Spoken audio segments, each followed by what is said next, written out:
Hello guys, and thank you so much for coming to another one of my videos. Today I am going to go ahead and play Thera for you guys. This is going to be a 3v3 match, and I'm assuming that the enemy players are not very experienced.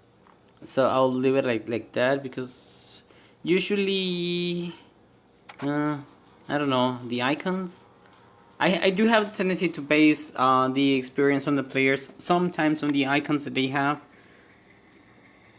because you can see that usually people who take the game more serious will spend a shit ton of money on the game just to get those fancy crowns. So let me go ahead and talk about Thera. Leaving that aside, Thera is a very good assassin. I'm not very good with assassins. That is gonna be my disclaimer. I do actually, I just ignore that. I don't do very well with assassins, but she's very simple to use. You don't have to worry a lot. I do have the tendency to build a lifesteal on her. Her passive is that you actually apply a slow on the enemy whenever you hit the enemy. So whenever you hit a basic attack, you're gonna slow the enemy, you're gonna slow whatever you're hitting. Okay, except towers and cores, of course. But you're gonna slow that, and on top of that, you actually can stack it up to 5 times. Now, the max slow as you level it up is gonna be 5%. If you stack it, 6%. If you stack it 5 times, you're gonna have a 30% slow on the enemy just because of your passive. Now, the drawback that she has is that she actually deals 30% less damage on the towers. So that's gonna be a thing. Now, that is not actually a problem. You're gonna be able to see and manage around those things. One thing that I wanted to tell you as well is that your second ability increases your movement speed, your attack speed, and your lifesteal. Now, what I wanted to say about the towers is that you can get items to counter that 30% debuff that you get on damage. You can get items like Power of the Gods that will increase the damage that you deal on anything. Okay guys, so the ultimate that you have, it's a mark that you apply on the enemy. This mark is gonna look like a fish, and you can apply it on the enemy. You basically throw something at the enemy. I don't know if you throw like a fish, but the enemy is gonna have that fish icon, and you're gonna be able to get advantages off of that. The first thing that you're gonna get is that the enemy's defenses, they're gonna be reduced. Okay, so their physical defense and their magical resistance, it's gonna be reduced. Now on top of that, they actually deal reduced damage on you. Okay, and part of that physical damage is gonna be converted into health. Now, it's very important to know that that effect does not apply to magical damage. It only applies to physical damage, so keep that in mind. Now, on top of that, if you use your ability again, if you use your ultimate again, you're gonna bounce to the enemy, you're gonna jump basically to the enemy, or teleport to it if you will, and that enemy is gonna be binded and is going to be silenced. So that enemy is not gonna be able to do anything, guys, and that is gonna be very good. Now just try not to use your ultimate very fast, because you can go ahead and have some problems with that. Okay guys, because you have two effects of your ultimate. It is better to always keep in mind that you can get the advantage of both of the abilities. Now let me go ahead and talk about the first ability. The first ability is gonna bounce 3 times. The third time is gonna deal additional damage and is going to apply a slow on the enemy. Now a thing that you have to know is that that slow actually stacks with your... Oh shit, what happened? That slow actually stacks with your basic attacks.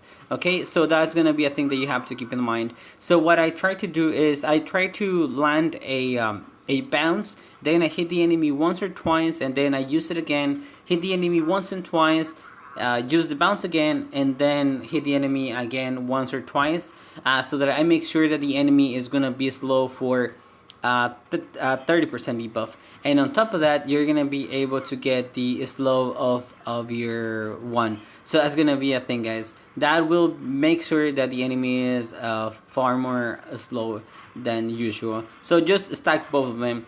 Now your second ability is gonna be an ability you can toggle. Even though it increases your movement speed, your attack speed, and your lifesteal, you can actually get... Oh Oh shit! I was not expecting that guy to be there.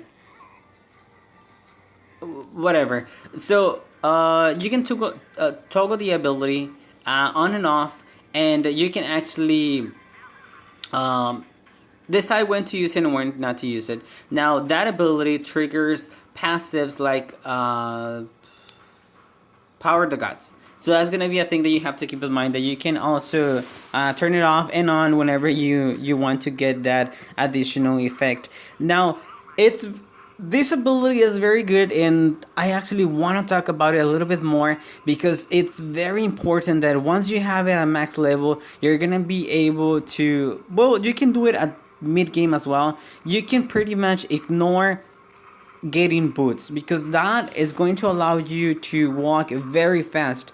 On top of that, you can get items that are going to give you additional movement speed. For example, Power of the Gods gives you additional speed, and it gives you an additional effect that whenever you hit the enemy, you're gonna get more movement speed. Now, there's something very important that I wanted to talk to you about, something that I'm about to do with this champion. It's gonna seem a little bit unusual, but I do carry Blade of Energy mid game on her. Now, before you jump at me saying different things, I just want to have my disclaimer. Blade of Energy, it's very good. Okay, guys, it's very good. I know that it gives you 25 ability power, but that's not the main reason why I get it. I only get it because it has a unique passive, which whenever you use an ability, your next basic attack, it is going to deal additionally 150 fucking percent of your attack damage, okay? So that, you cannot say no to that. Now, that item also gives you more mana. Okay, so that more mana, it is going to be very helpful to keep your second ability on most of the time. So that is a thing that you can keep. Now, I do carry Blade of Energy with also having Power of the Gods. So that's gonna be a thing that you have to keep in mind. If once I have enough money, I will get Power of the Gods. And guess what? Those two items do stack together, okay? So whenever you have the opportunity to use one of those items together, you're gonna be able to see that you're gonna deal a lot of damage. The main reason is gonna be because once you use oh shit, once you use an ability, your next basic attack is going to deal additionally 150%, plus it is also going to deal an additional 100% of Power of the Gods. Okay, so that's gonna be a thing that you have to keep in mind.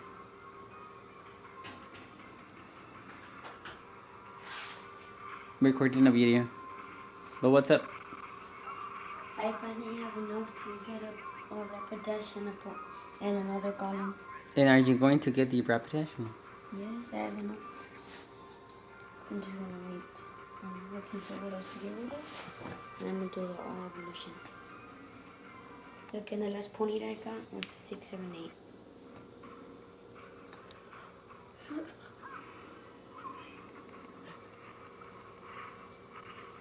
What is this one right here? Huh?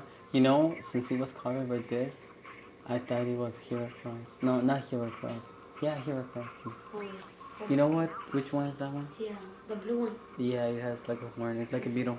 Mm-hmm. So I'm going to continue. So another item that you can go ahead and keep in mind that you can use for Thera, it's going to be Reaper Sight. The main reason is that it's going to give you additional lifesteal, and on top of that, you're going to be able to build the full stacks, which is going to give you an additional 100 attack damage, okay? So keep that in mind. So getting items like that are going to increase your attack is going to be very good. Now also, the way I build this champion mid-game, and I carry this for a while, it's gonna be Reaper Sight, Power of the Gods, Blade of Energy, because I already told you why, and also I like getting Permanence, and I like getting, I believe is Proxy Bow. Yeah, I believe that's the name of the item, because it's gonna have you nearly at the max critical rate. I think it'll keep you at 80% critical rate. I think it's 85. It's not gonna be 100%, but you'll be able to get far more effects. Now the reason why I don't get a second proxy boy to go ahead and get the 100%, it's going to be because I like to carry on myself Power the Gods. Again, Power the Gods give you more mana and more HP. So keep in mind that having more mana on her is going to be always a good thing, because you're going to be able to keep your second ability on most of the time. Now, if you're not attacking anything and you're not getting the best out of that buff, what you can do is you can just turn it off. Don't be afraid not to use it. You can just go ahead and spam your other abilities, or just rely on basic attacks. If you are running too low on mana, you can just always fall back and then re-jump into the battle. Now, as you can see, I already have Power the Gods, and I also have Blade of Energy. And once you see it, let me see if I use it on the video, and if I see it, I will point it out. I will point that out. Let me see, like right here. Okay, guys, I think I'm going to use it, so go ahead and check it out. That is 214 damage, and then check that out, guys. Can you see the amazing damage that it can deal? Oh, here with the dragon. So the basic damage is going to be 260 some, but once you trigger all of the abilities that you have with Power the Gods and Blade of Energy, you're gonna see that you're gonna be doing far more damage. So that's gonna be a thing to keep in mind. Now, sadly, I will not be able to upload more videos of Thera because this champion is no longer available for me. It was only available for a couple of days, and as you know, I don't have much money available to spend on other champions. And keeping in mind that I am also going to go ahead and save money for the new champions that are going to be released, even though the game has not been updated in almost 2 months. I do have my hopes up that it will be updated soon, and for that I do want to have the extra money to spend it on the new champions, because I am assuming that you will want to see those champions being played. So the build, continuing with the build, you can sacrifice the boots, you can get something else, you can get another item, you can get a penetration item, for example, you can get Dragon Horn, you can get for example also Executioner. There are many items that you can get along with this build. One thing that I do prefer to have and keep in mind always around is gonna be Blade of Energy, because in mid game 150% of your basic attack damage is going to be very helpful. And again, it does stack with Power the Gods, so that's gonna be a plus. So guys, thank you so much for watching. Oh yes, another thing that I wanted to mention, the blade static works very well on her. The thing is that Thera, I believe that she is one of the fastest champions on the game. I don't think there's any other champion that can run as fast as her, and that is because she has one ability specifically built in just to walk faster, so that you keep it in mind. Since you know that with Blade of Static, you're gonna be able to get charges as you attack and also charges as you walk, so you're gonna be able to pretty much have it most of the time. So guys, I do thank you so much for watching this video. Please enjoy the rest of your day, and thank you.